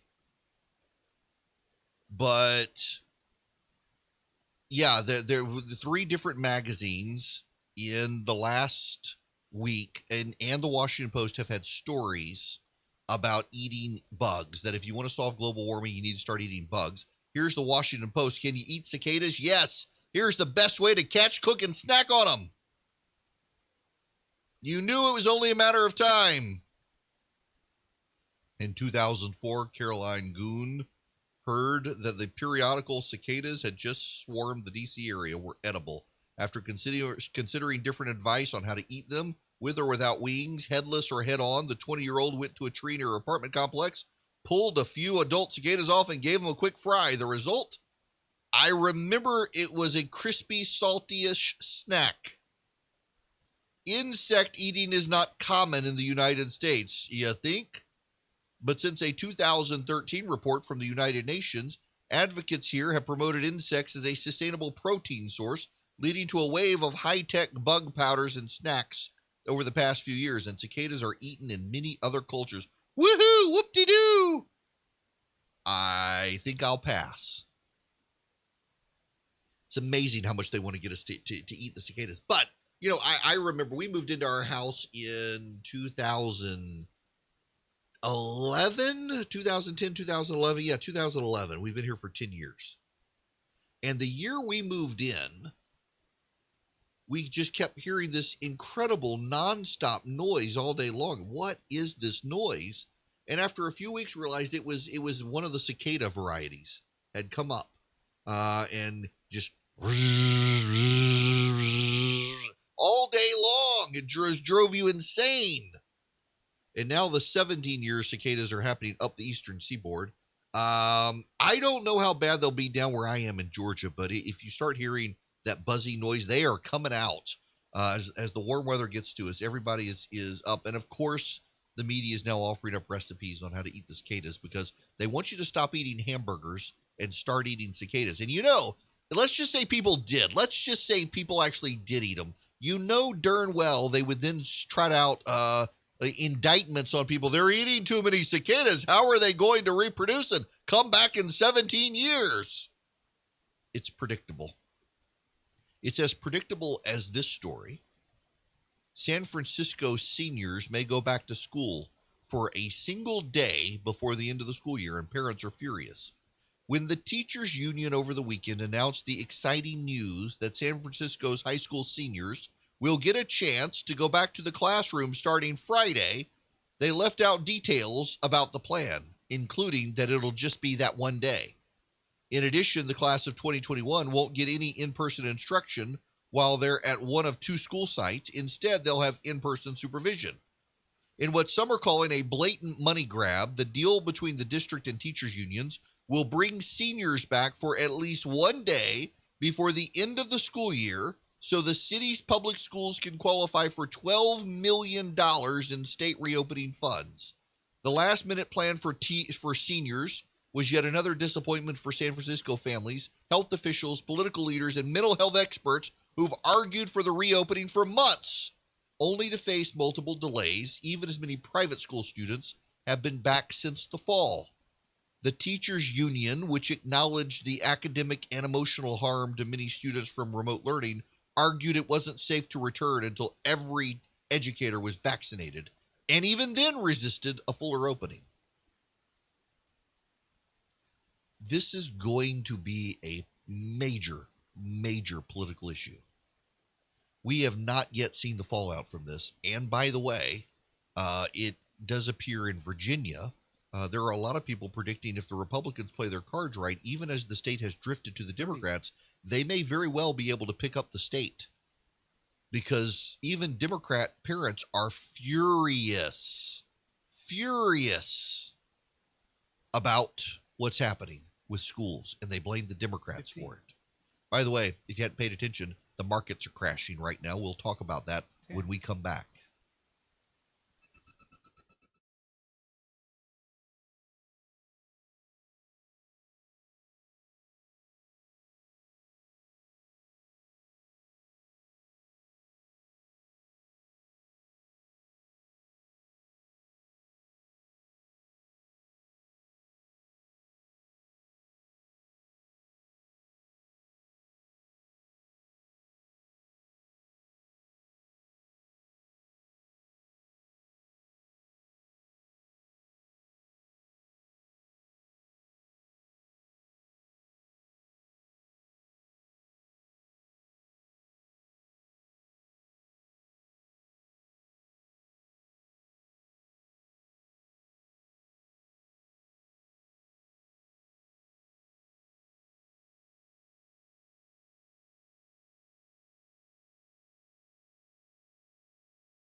Hello and welcome. It is Erick Erickson here, the Erick Erickson Show. The phone number is 877-97-ERIC, 877-973-7425. Glad to have you with me. Real quick, let me hop over to the Wall Street Journal real quick. The markets are having some issues. Right now, the Dow is down 616 points. S&P is down 66 points. NASDAQ is down 174 points. The Dow Jones Total Market Index is down 668 points. There's a tech sell-off fueling the stock sell-off today. And there are more concerns about inflation coming. You know, one of the issues with inflation is going back to the Bush era, as government spending ramped up, and let's be clear here, the Bush administration paid for war spending in Iraq and Afghanistan. What they didn't pay for is domestic spending, and they essentially said that the spending was all related to the war when it wasn't. And there is this growing movement, growing effort in the early 2000s to warn as a way to stop the profligate government spending, to say, come on now, there's too much government spending. We're going to cause inflation. Well, in the grand scheme of things, it wasn't massive spending. We are now suddenly massive spending. We are massively spending. And people are starting to warn about inflation again. And some progressives say, well, you warned about that during the Bush administration, and you warned about it during the Obama administration, and you warned about it during the Trump administration. It's never happened. And so there is a boy who cried wolf scenario out there, where a lot of people who should be worried about inflation really aren't worried about inflation when they probably should be, because of the cost. There is a dramatic sell-off happening today on Wall Street. U.S. stocks and global indices fell Tuesday after concerns about rising inflation resurfaced, prompting a sell-off in high-flying tech stocks. The S&P 500 dropped 1.6% in morning trading, a day after the broad market index declined 1% from its record closing level. The NASDAQ composite also tumbled 1.6%, extending its losses for the week to about 4%. The Dow Jones Industrial Average fell about 545 points to 1.6%. Investors are betting that inflation is likely to climb steadily in coming months, driven by pent-up spending as well as supply bottlenecks and a leap in commodity prices. A sharp and sustained jump in inflation would erode returns on fixed income assets and stocks whose valuations rely on future earnings. Some money managers are concerned it may also prompt the Federal Reserve to pare back easy money policy sooner than anticipated. Now let's talk about the commodities. I mentioned yesterday, corn has risen 50% in 2021. Copper is soaring as well. It's reached record prices as of this past Friday. Lumber prices have also soared. Now, why is lumber price soaring? Lumber prices soaring. If you go outside and you look around, particularly like where I am in the southeast, there are pine trees everywhere that have been planted for lumber. We don't have a shortage of trees. We have a shortage in processed lumber. In fact, those who grow trees are lamenting at the price. The price of raw lumber has plummeted. The price of processed lumber is 4 times what it is typically, and it has everything to do with there aren't enough people working in the mills. There aren't enough people out there working in the sawmills producing the processed lumber. So prices are going up. 2 weeks ago, the average cost of a new home was up $23,000. Last week, it was $32,000. Right now, it's up $35,000. The average cost of a new home in this country continues to go up because of inflation. Now, what happens with inflation? Well, inflation means that you have less spending power because prices have gone up and your income has not kept up. That's one of the things that people don't understand about the restaurant and small business situation. If they do increase the amount of wages to bring people back to work in a restaurant. The restaurant is going to have to raise prices. The people who are eating at the restaurant most likely are people who never lost their jobs and consequently are not seeing a pay raise, and they're going to have less money to spend, which is going to put the restaurant in a very difficult position. And many of them are going to close. Now, it's a no-brainer that this would happen to anyone who's paid attention, but of course, they aren't willing to recognize it. There is also more massive government spending, which could overstimulate the economy and further the economic situation of the country. Mitch McConnell is out saying he believes they have a deal with an $800 billion infrastructure price tag between the Democrats and the Republicans. The proper price tag for what most of us think of as infrastructure is about $600 to $800 billion, which Shelley Moore Capito of my conference has put together and recommended as a bill that's related to the subject. What we've got here, however, is what could best be described as a bait and switch, called infrastructure, but much bigger, with a whole laundry list of other things, plus completely revisiting the 2017 tax bill. So they're thinking they may be able to get this through. They're thinking it is possible, maybe, possibly, to be able to get something through. They're not 100% sure, though. The reality is this. The more they spend, the more they risk overheating the economy. And as they dump money into the economy and people start spending it and using it, it's going to cause inflation. And that in and of itself is going to be a problem, because that means you are going to have less money to be able to spend on stuff. So now what's the solution here? Well, part of the solution is you get rid of the existing rest of the COVID stimulus plan. You know, the majority of the COVID stimulus plan, it wasn't even going to be used on COVID. They're spreading the spending out over 10 years. You got huge problems here, and home prices in the country are going nuts. People are buying houses at such a pace that there are now, for the first time, pay attention to this factoid. I did not know this. This was in the Wall Street Journal the other day. There are now more realtors in this country than there are houses for sale, which has never happened to my knowledge. And the Wall Street Journal said they couldn't find a time when this was the case, that there were more realtors selling houses in this country than there are available houses to sell. That's nuts. And then you got the timber industry with building new houses. In fact, related to that, let's go to the phone. Greg, welcome to the program. How you doing, Eric? Good. How are you? I'm fine. I'm in the timber business, and so I have some knowledge on this. In the state of Georgia, and pretty well nationwide, you have 4 companies that control the sawmill business or the lumber market. They are making record profits, while landowners here in the state of Georgia are getting stuck. The 4 companies, and I can name them if you want me to. Yeah, I'm assuming, is one of them Weyerhaeuser? No. Okay, that one does paper. Well, the 4 that I know of are Interfor, which owns numerous sawmills here in the state of Georgia.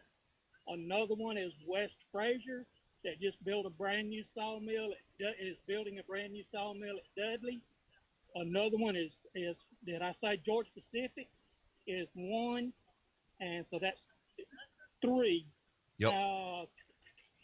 But there's 4: Interfor, West Fraser, GT, and there's one other that's escaping me at this time. Well, and so Weyerhaeuser is they used to have a huge forest tract.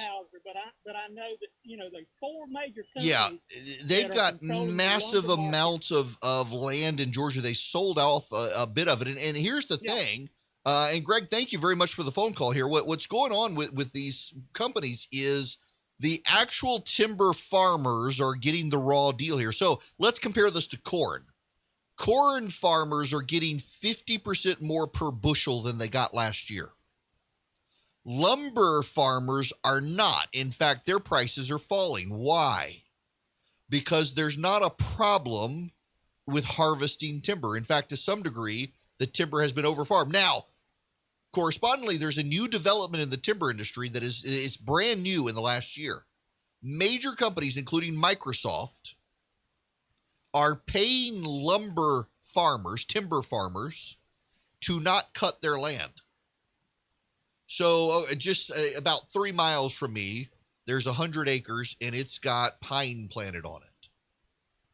And what the companies like Microsoft and other tech companies are doing is they're finding out how much the lumber would be worth to the farmer after all the costs of cutting and transport and the like, and then they're paying them a multiple above that to encourage them not to cut this year and wait until next year.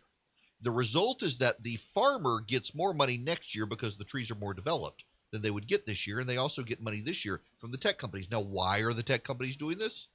Carbon offsets. By paying the farmer not to cut their timber, they are using the timber as a carbon capture mechanism, and they can get tax benefits on it. Creative, isn't it? So it's winding up helping farmers. But the problem is then that's also raising the timber price when it's harvested, which is going to be passed along to you and me when we build houses.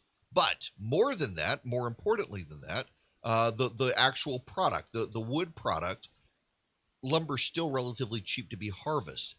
It's not cheap anymore to process it because the lumber mills are short of staff. There's a glut. In fact, so when I drive over to my sister's in Mississippi, you go through Meridian, Mississippi, and I know there are a couple places around here that do this, but the one I know best is in Meridian, Mississippi. Right off the interstate, you can see it. You're on I-20, headed to Jackson, Mississippi. You're in downtown Meridian, Mississippi, and you see just mountains of logs piled up. And they've got a sprinkler system going over the top of them. It's really cool to go through in the wintertime because you have these massive icicles from where the sprinkler systems are keeping these things moist the entire time. And I guess maybe it's for paper, it's not for lumber, but we're in the same situation with the paper situation, is they got piles and piles and piles and piles of lumber. They just don't have enough people working in the mills right now to process them. So lumber product is skyrocketing, even as lumber harvesting is cratering, which is one reason that these tech companies are stepping in, is they're incentivizing farmers to not sell their product, wait a year. And right now, of course, it's not really going to affect anybody because there's already a glut of timber in the market, which is causing prices to fall. There's just not a glut of timber product, finished product. It's the finished product that's so expensive right now, and that's impacting you and me. And again, a couple of weeks ago on this program, I told you the average cost of a home in this country was up $23,000. Last week, it was up $32,000. This week, it's up $35,000 because of a backlog in the timber industry because they can't get people to work in the sawmills and actually process the timber. It has everything to do with a labor shortage is causing this massive skyrocketing of prices. That's going to go to you and me. It's going to make the houses smaller. People are going to be able to buy as much. It's going to be a big deal. I really do like his opinion.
Hello and welcome. It is Erick Erickson here. This hour of the program is brought to you by First Liberty Building and Loan in Noonan, Georgia. Wherever you are nationwide, First Liberty will help you. If you are a business wanting to grow and need access to capital, go to firstlibertyga.com. That is firstlibertyga.com. And you can spend 5 minutes with them, see if they're a good fit to help your business. And hopefully they will be. They do deal six figures and above. So give them a call if you need help. Very interesting story out. The Seychelles, the world's most vaccinated nation, is seeing a renewed COVID-19 outbreak. Now, follow along with me here. In recent days, a rush of patients seeking treatment has overwhelmed the Seychelles' sole coronavirus treatment center, as the pristine archipelago of 115 islands in the Indian Ocean battles its worst wave of infections. The daily rate of COVID-19 symptomatic infections has jumped to more than 300 cases, bringing the cumulative total to 8,172 and forcing the government to reinstitute lockdown measures. Although that number is low, it is an outsized problem for a tiny, geographically isolated nation with a population of just 100,000. The daily case rate is a higher number of infections per capita than India's outbreak. On Sunday, with hospitals in the capital Victoria overwhelmed with patients, the health ministry issued guidelines on how people who have tested positive for COVID-19 should treat themselves from home while the government scrambles to build more makeshift treatment centers. The island's renewed infection surge comes as a shock after the government vaccinated more than 60% of the population. 38,000 people were given shots. From China. That's the punchline. More than a third of new active cases are people who are fully vaccinated. Now, here's the thing you need to know. Most of the cases are mild cases. Most of the cases are mild. But this is also notable that this is now the next time, this is what the second country to see a massive wave of coronavirus cases after the Chinese vaccine had been administered. The World Health Organization in April said the Chinese vaccine was just over 78% effective in preventing symptomatic or severe disease in adults, with little data on its suggest with older patients. The doubling in Seychelles active cases have raised fresh questions about the effectiveness of the Chinese vaccine. The United Arab Emirates, which has used tens of thousands of Chinese shots, asked some who received the vaccine to return for a third dose, citing low immune responses, though officials said only a very small number needed to do so. U.S. trials of AstraZeneca, meanwhile, have found the vaccine to be 79% effective in preventing symptomatic and severe diseases. Both vaccines have performed more poorly than the Pfizer and Moderna vaccines, which use mRNA technology. Data on the Seychelles outbreak shows the presence of a number of variants, including the South African strain. The South African government abandoned plans to use AstraZeneca in February after the vaccine appeared to be less effective against the strain. The Seychelles' rising caseload marks a dramatic reversal of optimism that followed one of the world's fastest vaccination campaigns that started in January, when the UAE donated 50,000 Chinese vaccines. By March, Seychelles had vaccinated nearly half the population with the Chinese inoculation, allowing the reopening of its battered economy and making it the world's most vaccinated nation, ahead of Israel, the UK, and even the United States. It just turns out that the Chinese deal, the Chinese vaccine, is not nearly as effective as the Western vaccines. So Chris Murphy, a senator from Connecticut, is using data out of China to show that we need to be more competitive. We need to build more trains because China has trains. And because China has trains, we need trains. China is way more technically capable than us, but it's not really. I mean, this vaccine is another example of China rushes out with vaccines and technology, and superficially it looks good, but it's not. It's not really that good. If you ever go to China and you get into the outside of where the tourists go, what you see is crumbling infrastructure. They're very, very good, the Chinese are, at putting a clean veneer on stuff that doesn't actually make it worthwhile. This is problematic. Also, I don't know if you know, but China is moving into the Caribbean. It is deploying infrastructure in the Caribbean.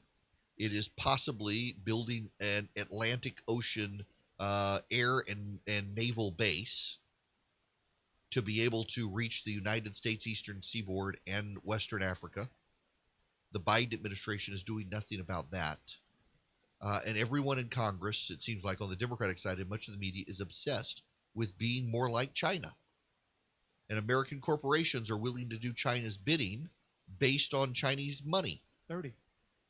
This is not a good setup long-term for the United States. It's just not a stable setup for us. And yet they continue to advance it. And they continue to advance it because they continue to bet against the United States. So many of our leaders are just opposed to the United States. They've been indoctrinated into critical theory, and they're willing to just burn it all down now and be like China.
Hello there. It is Erick Erickson here. This is the Erick Erickson Show, and I'm delighted to have you. The phone number is 877-97-ERIC, 877-973-7425.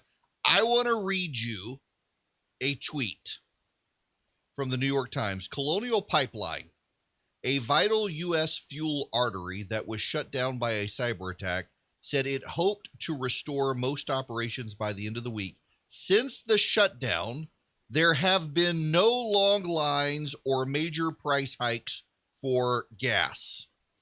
This is disinformation. I'm tweeting this as I speak to you. Information. The gas stations around me, around my house, are all out of gas already. This is nuts. This is not true. This is the New York Times spinning for the Biden administration that said, oh, it's a private sector business. They got to decide what to do for themselves. Literally, the gas stations. In fact, I went this morning to a gas station up the street from me, and I got gas. It is now a text from a neighbor of mine says they're out now. He went by, heard me mention it, and they're out now. So all the gas stations near me are out, and the New York Times says, no, they're not. I want to spend a few moments on some of this stuff, just generally.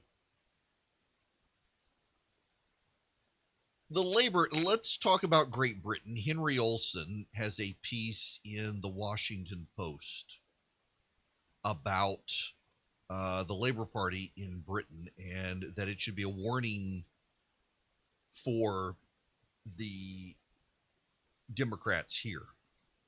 And the reason is because there are often similarities in British and American politics. When one of us sees a rise in conservatives, the other tends to go. And then when one of us sees a rise in progressives, the other tends to go. This is Henry Olsen writing, and political trends in the United States and Britain have mirrored one another for decades. So the Labour Party's stunning collapse across blue-collar England in last Thursday's local elections is a clear warning sign for President Biden and Democrats. A full analysis gives Democrats signs of hope, but also shows how difficult it'll be to build a durable Democratic coalition. The headline results were a disaster for Labour leader Keir Starmer. The party lost the parliamentary constituency of Hartlepool by a whopping 23 points. The seat resides in a working-class area that Britain's Conservative Party has never won previously, and that was once occupied by Peter Mandelson, the Labour politician who served as Tony Blair's spin doctor. Labour lost 327 local council seats in England, mainly in blue-collar areas that were once Labour's heartland. It was the British equivalent of the massive losses that Democrats suffered in blue-collar areas in the Midwest and Northeast during the Trump era. Other results were more positive. Labour gained support in wealthier areas that oppose Brexit, an analog to Democratic gains in wealthy U.S. suburbs. Most telling here was Labour's defeat of incumbent Conservative mayors in Cambridgeshire and Peterborough and West England, two regions that have voted to remain in the EU or were divided on the question of the 2016 referendum. Combined with Tory losses to minor parties in other wealthy areas that voted Remain, those results suggest that Democrats may hold on to their suburban gains even after Donald Trump's departure from the White House. Now, there's only so much that you can do comparing here because we also have racial dynamics that they don't have in Great Britain. Henry Olsen tries to do a fairly even-handed job of this, but there are some points that need to be made, and he makes one of them. The sweet spot in politics today is to be center-left on economics, but center-right on culture. Being center-right in Great Britain doesn't mean taking the religious rights views on abortion and same-sex marriage. It means being firm on immigration and backing the idea that one's national history is basically good, even while acknowledging missteps or injustices. That is something that we are going to have to learn here in this country. Now, in this country, you can be, and I think it's widely acknowledged, that to be center-right in this country is to be pro-life. You will lose a lot of evangelical voters in this country if you aren't.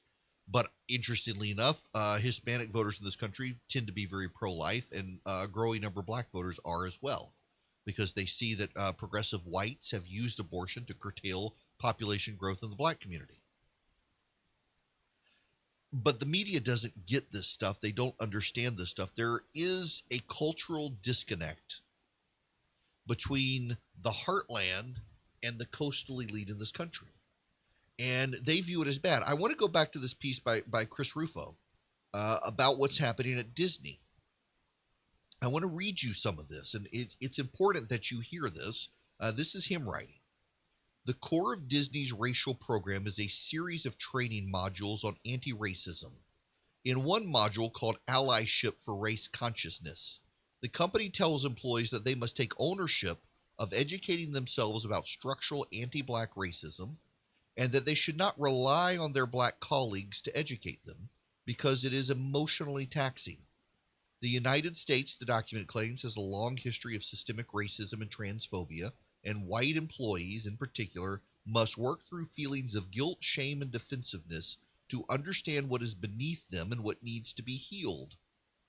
Disney recommends that employees atone by challenging colorblind ideologies and rhetoric, such as all lives matter and I don't see color. They must listen to empathy to black colleagues and must not question or debate black colleagues' lived experience. In another module, and this is all at the Disney Corporation, in another module called What Can I Do About Racism, Disney tells employees they should reject equality, which has a focus on equal treatment and access to opportunities. Instead, they should strive for equity, which has a focus on the equality of outcome.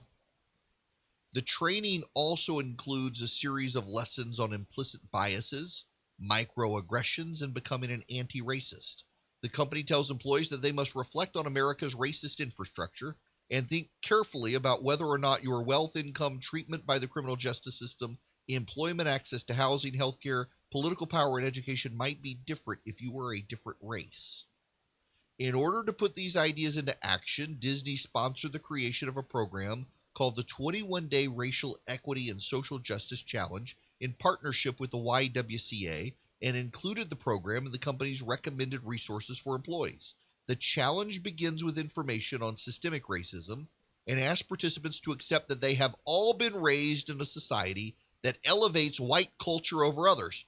Participants then learn about white privilege and are asked to fill out a white privilege checklist with options including I'm white, I'm heterosexual, I'm a man, I still identify as the gender I was born in, I've never been raped, I don't rely on public transportation, I've never been called a terrorist.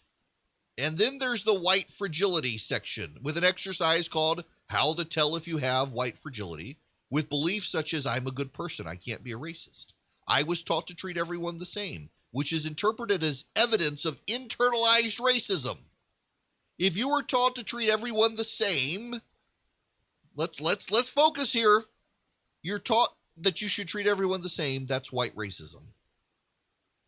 At the conclusion of the 21-day challenge, participants are told they must learn how to pivot from white dominant culture to something different. The document claims that competition, power hoarding, comfort with predominantly white leadership, individualism, timeliness, and comprehensiveness are white dominant values that perpetuate white supremacy culture. Aha! This reminds me, I got to go to this article. You need to know who Tima Okun is. Tima Okun advances the white supremacy culture. Now, this is Matthew Iglesias, who I'm not a huge fan of his. He's definitely of the left. But he's highlighting this person's work, Tima Okun. Tima Okun is the person who has come up with the nonsense that is characteristics of white supremacy culture, and it has nothing to do with race. So let me read you what he writes. Some of the things Tima Okun condemns are genuinely bad. For example, it is true that some people have the belief there's one right way to do things, and other people, once they're introduced to that right way, will see the light and adopt it. That's in fact not true and not a productive way to live your life. But Tima Okun is against things like either or thinking and perfectionism, where it's really clearly a case in which you don't just want to take things too far. So Tima Okun concedes herself that there's no necessary relationship between white supremacy culture and being white yourself, nor even the ethnic composition of the group. So in other words, Let me give you the example Matthew Iglesias does. This is where the white supremacy culture idea leads you. You're the minister of a black congregation, and you ask for changes to something. And one of the people who works for the black minister at the black church says the black minister is a perfectionist. That means the black minister has internalized white supremacy, and he can't use his racial identity as a defense. Does that sound crazy to you? Because it's crazy. A big Oaken theme is that organizations are too focused on getting things done and not focused on the process. So, for example, she labels a sense of urgency as characteristic of white supremacy culture that manifests as a continued sense of urgency that makes it difficult to take time to be inclusive, encourage democratic thought-making decisions, and to think long-term. She worries that things can be measured as more highly valued than things that cannot. Another thing white supremacy culture causes us to do is believe in little or no value attached to a process. And she complains that those with strong documentation and writing skills are more highly valued, even as organizations where ability to relate to others is key to the mission. That's white supremacy. When you are more articulate and can put your thoughts on paper, well, that's white supremacy to value that person. Also, if you get defensive at being called a white supremacist, that's white supremacy. Now, here's the thing. Her ideas are being embraced in This at Disney. Richard Carranza uses Oaken's work in his training of school administrators, and so there's this graphic.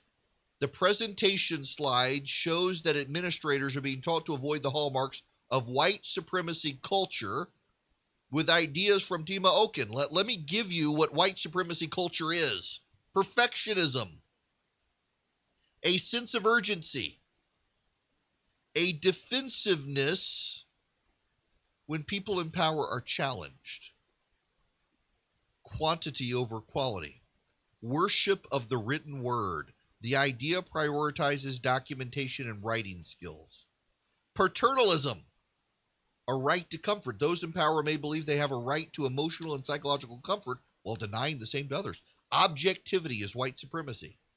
This can believe that there's an ultimate objective and that there is objective truth, and that's white supremacy. Individualism, white supremacy. Fear of open conflict, white supremacy. Power hoarding, white supremacy. Either or thinking, white supremacy. Seeing things in terms of good or bad, right or wrong, or black and white, that's white supremacy. There's no basis for this. There's none. There's actually no scientific or psychological or sociological research that any of this is white supremacy. It's just this person, Oaken, she doesn't like it. And so she's decided that it's white supremacy. And her ideas have infiltrated Minnesota Public Health Association, the Open Source Software Group, the Los Angeles chapter of Democratic Socialists of America, the Atlanta Roller Derby, the Society of Conservation Biologists, the Teachers Equity Fellowship Program, public schools across the country, the Smithsonian, private schools across the country. This is kind of nuts. And yet it's spreading across the country. It is infecting society. These crazy ideas that somehow wanting things to be right is white supremacy. That if you get defensive when someone calls you a white supremacist, you're a white supremacist. If you believe that we shouldn't see color, that we should judge people by their character, that's white supremacy. And by the way, this is unfalsifiable. If someone says you're a white supremacist and you says you're not, well, that's proof that you are. I don't think this is sustainable. I think this wildfire burns itself out. The problem is, does it burn the nation down to the ground before it burns itself out? And it looks like it could head that way if we let the wokes in charge. But I got to think most Americans recognize that this stuff is just bat poop crazy nonsense. And so they'll take a stand against it. In fact, my suspicion is, though this has galvanized corporate America and captured so much of the media elite and the Democratic Party in the country. I think they're in a bubble of coastal elites. They don't relate to most people within 100 miles of a river valley in this country where most people actually live. And I think that the result is going to be the Democrats continue to be surprised as Republicans make inroads with Hispanic and black voters because even they realize this stuff is crazy. And the Democratic Party becomes more and more secular and white, where they embrace this as a new style religion. You're going to see the Republicans start making up ground, and the Democrats will never believe it when it happens. In fact, it'll be the Democrats screaming about stolen elections and voter suppression come 2022. Well connected and well.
Fascinating. The EPA has issued a waiver for the District of Columbia, Maryland, Pennsylvania, and Virginia to boost their gasoline supply. The president has directed agencies across the federal government to bring their resources to bear, and more to come. What about states that didn't vote for Joe Biden? We're clearly having shortages already in Georgia. I mean, there are reports all over the state about shortages, and it's not applying. The EPA, the federal government, they're not applying it to southern states that are also having the problem, just to states that Joe Biden won. I mean, now both gas stations down the street from me are out of gas. And there are more reports in the metro Atlanta area. I'm down in Macon, Georgia, which is about an hour south of Atlanta. And there are more gas stations running out around the state of Georgia. South Carolina is having gas shortages now, and the Biden administration isn't taking care of them. I wonder why that is. By the way, progressives are really upset today. I mean, they're always upset. Surprise. They're always upset, aren't they? But Tim Tebow might be getting signed as a tight end to the Jacksonville Jaguars. And Twitter is really upset because, oh, you guessed it, Colin Kaepernick has not been signed. Ian Rappaport of NFL Insider announced Tebow stands on the cusp of signing with the Jaguars and reuniting with his former mentor. Urban Meyer was his coach at the University of Florida. They've just signed Trevor Lawrence. Kaepernick fans are outraged that Kaepernick isn't getting signed. All sorts of blue check marks are upset that Tim Tebow might get signed and Kaepernick. They sure are making that guy a cause, are they not? Maybe he just wasn't that great. You know, they want you to believe it's a racial thing. Anyone who's ever paid attention to the NFL knows that that's not the case. I bet you most of these people don't even watch football, which, as an aside, I sat down last night and I'm ashamed of myself. I watched hockey. Philip's been coming over to the house and I've got the NHL package now, and I watched hockey last night. I'm not a hockey watcher, and I watched hockey last night. I'm ready for football to be. I don't really care to watch baseball, if I'm honest with you. I want to go to a Braves game. I like going to Braves games. Go to the Braves, grab a beer, grab a hot dog, enjoy the game. But watching baseball on TV, if we're honest, it's kind of boring. But at least in hockey, they have fights. So I did watch some of that last night. These people, though, my goodness gracious, the blue check mark people on Twitter just can't handle the fact that Tim Tebow might be coming back and Colin Kaepernick isn't. And, of course, the evangelicals out there, you know, the Jacksonville Jaguars, they're going to have more people praying for them than all other NFL teams combined. You got Tim Tebow and Trevor Lawrence on the same team. I mean, two Jesus freaks on the same team. I mean, God's going to be with them. They might as well change their mascot from the Jaguar to the Crusaders, or at least a cross. Onward Christian Soldier can be their theme song as far as the evangelicals are concerned. Speaking of religion, this is crazy. This is Anna Keating, who quit her job as the chaplain's office at a small liberal arts college where she was working because the workplace had become so toxic. She left her position as the coordinator for Catholic Life, and it was not refilled after she was gone. And her college was founded by Congregationalists. They have an interfaith chaplain's office. And ironically, she says, I'm a liberal, a feminist, and myself a product of an elite university, both culturally and in terms of expertise. I thought I would be a good fit for a progressive institution committed to helping students explore their identities in terms of gender, race, sexuality, and religion, but I was unaware of the massive ideological changes. Ironically, the two heads of the chaplaincy were Protestant ministers who focused on Zen Buddhism. Yeah. And she wasn't woke enough, even though she was a liberal. She wasn't woke enough for the chaplains. My goodness.